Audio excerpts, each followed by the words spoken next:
जय हिंद दोस्तों, कैसे हैं आप सभी। आई होप आप सभी बहुत अच्छे होंगे।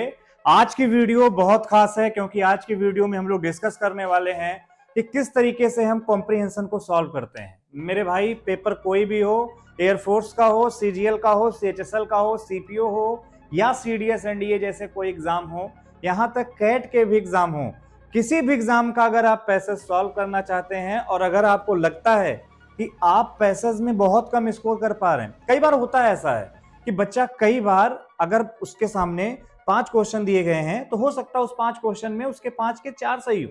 कई बार ऐसा होता है 5 में उसके 1 भी नहीं सही होते। आखिर ऐसा क्यों? कई बार पैसेज देखते ही हमें आंसर पता लगने लगता है कि भाई इसका ये आंसर होगा, लेकिन कई बार ऐसा होता है कि पूरा हम पैसेज पढ़ डालते हैं, फिर पढ़ डालते हैं, फिर पढ़ डालते हैं, रीडिंग पे रीडिंग, रीडिंग पे रीडिंग, रीडिंग पे रीडिंग, लेकिन बात एक ही सामने आती है, पैसेज सॉल्व नहीं होता। तो आखिर क्या है इस कॉम्प्रिहेंशन का ब्लूप्रिंट? आज हम लोग उसी चीज पर चर्चा करने जा रहे हैं क्योंकि कॉम्प्रिहेंशन किसी भी एग्जाम के लिए चुनौती भरा प्रश्न है। तो आइए डिस्कस करते हैं कि रीडिंग कॉम्प्रिहेंशन का ब्लूप्रिंट क्या होने वाला है। सारी चीजें मैं आपके सामने रखूं, अपनी सारी बातें मैं आपसे रखूं, उससे पहले मैं आपको चीज बताना चाहूंगा कि आप वीडियो को शुरू से अंत तक देखें, समझें और उन चीजों पर गौर फरमाएं जो मैं आपको बताने जा रहा हूं। केवल देख लेने से मैं ये नहीं कह रहा हूं कि कॉम्प्रिहेंशन आपका सॉल्व हो जाएगा, लेकिन हां, अगर आपने केवल 30 दिन का समय इस प्रोसेस में दे दिया, जो प्रोसेस मैं आपको बताने जा रहा हूं, यकीन मानिए मेरे दोस्त, कॉम्प्रिहेंशन इजी होगा। चलिए स्टार्ट करते हैं। सबसे पहले किताबें पढ़ने की आदत बनाइए। मैं बार बार आपसे कहता हूं बिकॉज आप इंग्लिश पढ़ने जा रहे हो। आप याद करिए, बचपन में आप हिंदी कैसे पढ़ते थे? उंगली रख के एक के बाद एक के बाद एक के बाद एक आप रीडिंग करते थे, मात्राएं लगाते थे। धीरे धीरे समय बदला, आप बुक रीडिंग की ओर बढ़ गए। लेकिन बुक रीडिंग के साथ साथ आपको क्या क्या चीजें ध्यान रखनी है? क्या केवल बुक रीडिंग करते जाएं? क्या इसी से कॉम्प्रिहेंशन सॉल्व होने लगेंगे? नहीं। सबसे पहले जानना यह जरूरी है कि कॉम्प्रिहेंशन पूछा क्यों जाता है। और let me clear one thing before starting this video. एक मिथ है दिमाग में, मिसकंसेप्शन जिसको हम कहेंगे, कि वोकैब चेक करने के लिए कॉम्प्रिहेंशन पूछा जाता है। मेरे भाई, अगर वोकैब चेक करने के लिए कॉम्प्रिहेंशन पूछा जाता है तो मैं आपसे एक छोटी सी चीज कहता हूं, फिर ये सिनोनिम, इंटोनिम, होमोनिम्स, पैरानिम्स क्यों पूछे जाते हैं? सिनोनिम एंटोनिम पूछने का मतलब ही होता है कि वो आपकी वर्बल एबिलिटी वहीं से वोकैब की चेक कर लेगा। कॉम्प्रिहेंशन का अपना अलग कायदा कानून है। कोई लोग कहते हैं वहां पे ग्रामर पूछी जाती है। मेरे भाई, ग्रामर अगर वहां पूछी जाती है तो सेंटेंस इंप्रूवमेंट में, सेंटेंस इंप्रूवमेंट के अलावा एक अगला डायरेक्शन है एरर डिटेक्शन का, उसमें ग्रामर के तो कई सारे डायरेक्शन हो गए ना। तो देन कॉम्प्रिहेंशन क्यों? Why comprehension? The first question that should be clicked in your mind, why comprehension? क्यों पूछा जाता है कॉम्प्रिहेंशन? कॉम्प्रिहेंशन के पीछे के वो राज क्या है? क्योंकि जब तक हम ये नहीं जानेंगे कि कॉम्प्रिहेंशन क्यों पूछा जाता है, क्या है इसका डरावना सच, कॉम्प्रिहेंशन, तब तक आप कॉम्प्रिहेंशन सॉल्व नहीं कर पाएंगे और एक बार फिर से आप असफल हो जाएंगे। तो चलिए स्टार्ट करते हैं, कॉम्प्रिहेंशन क्यों पूछा जाता है और कॉम्प्रिहेंशन के साथ साथ उसके स्टेप्स क्या हैं। पहला स्टेप क्या है, दूसरा स्टेप क्या है, तीसरा स्टेप क्या है? तो मैं आपको बता दूं, कॉम्प्रिहेंशन का मतलब ही है बेटा, कॉम्प्रिहेंड करना, समझाना। उस लैंग्वेज में आपकी समझ कितनी है, इस बात को जज करने के लिए आपका जो प्रोसेस है वो कॉम्प्रिहेंशन है, वो आपकी कॉम्प्रिहेंसिव स्किल है। आप ऐसे समझो, बहुत अगर कोई टफ वर्ड आ रहा है, आप कुछ मत करिए, उस टफ वर्ड को छोड़ दीजिए। क्यों? इंग्लिश में 20 लाख से ज्यादा शब्द हैं। इन दिनों मैं एक अपना बैच भी चला रहा हूं वोकैब का, जहां पे मैं टॉप 3000 प्लस वर्ड्स के बारे में बात कर रहा हूं जो किसी भी एग्जाम में पूछे जाते हैं। आप उसका लिंक डिस्क्रिप्शन से देख सकते हैं। फिलहाल मैं आपको जो बता रहा था वो ये कि वर्ड्स 20 लाख हैं। क्या आपको सारे याद हैं? अरब से ज्यादा वर्ड हिंदी में है। क्या आपको याद है? लेकिन अगर हिंदी का कॉम्प्रिहेंशन आता है तो आप कर लेते हैं। वजह केवल एक होती है कि आप उस लैंग्वेज को लेकर के बहुत ज्यादा हैबिचुअल हो चुके हैं।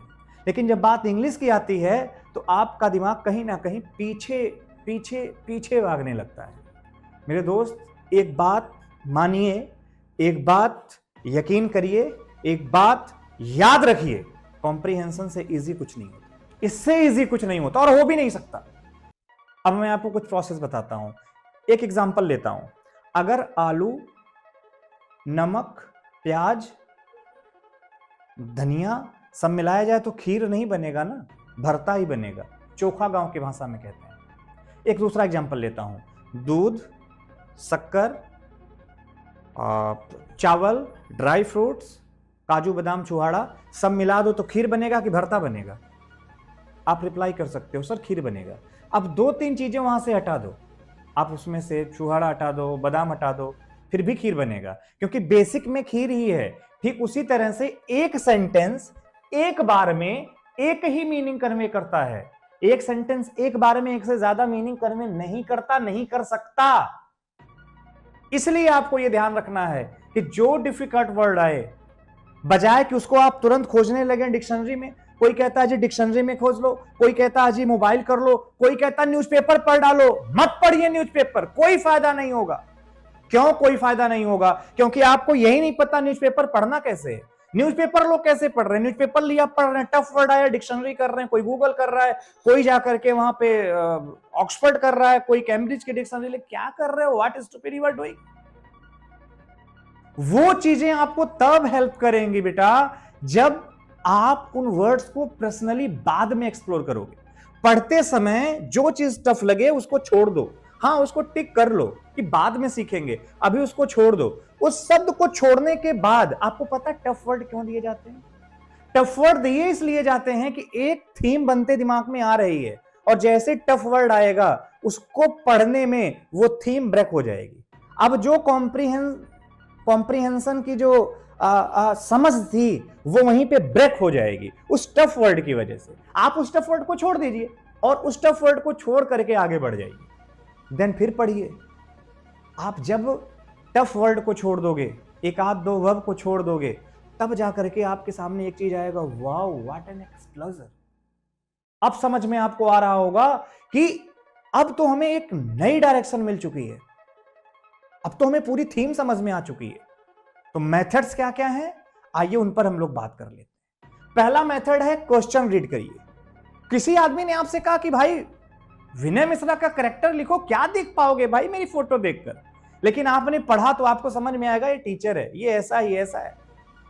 क्वेश्चन पढ़ने से हमें यह समझ में आ जाता है कि पैसेज किस डायरेक्शन का है। वो हिस्ट्री के इवेंट पर बेस्ड है, साइंस एंड टेक्नोलॉजी पर बेस्ड है, कि किसी सिविलाइजेशन पर बेस्ड है, किसी प्रोसेस पर बेस्ड है, किसी मैकेनिज्म पर बेस्ड है, किस पर बेस्ड है। ये तब समझ में आएगा जब आप क्वेश्चन रीड करेंगे। तो the first step is never read passage carefully but read question carefully. मैं थोड़ा हटके बोलने वाला आदमी हूं। Never read passage carefully, always read question carefully. The first step that you have to follow, पहला काम। दूसरा, लीव टफ वर्ड्स, मैंने अभी आपको बताया, उसका क्यों पूछा जाता है वो मैंने आपको बता दिया। थर्ड, आप उस पैसेज के, मान लो आपने शुरुआत की 2 लाइन पढ़ी और बाद में 2 लाइन पढ़ी, तो ऐसा ना हो कि ऊपर पढ़ते आओ, नीचे आते आते आते आते भूल जाओ। नीचे का याद है, ऊपर सब भूल गए, नहीं। जितना पढ़ते चलो उसको टाई करते चलो कि अब तक पढ़ा है, इसमें ये चीजें मेन हुई हैं, अब तक पढ़ा है, ये चीजें मेन हुई हैं। अच्छा अब तक कितना पढ़ा है, तो इसमें इतनी बातें मेन हुई हैं। वो सारी बातों का एक मेथड, एक टाइनेस आपके दिमाग में हो, वो आप रिलेट करके चलिए, जिसको मैं कह रहा हूं कि आप उसे समराइज करते हुए चलिए।